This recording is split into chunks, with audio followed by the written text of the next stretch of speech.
Nëse udhtoni drejt zonës Schengen, ka rregulla të reja që duhet i dini.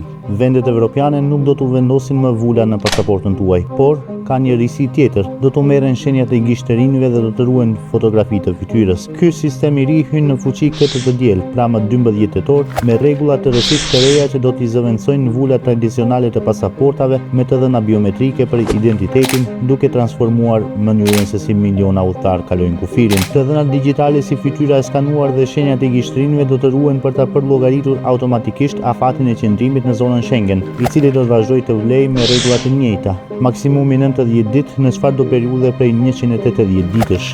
Sipas BE-s, sistemi i ri do të arrijë sigurinë duke ndihmuar që të identifikohen personat të cilët të kalojnë kohën e qëndrimit, të parandalohen lëvizjet e parregullta dhe të ulen mashtrimet me dokumente dhe identitete.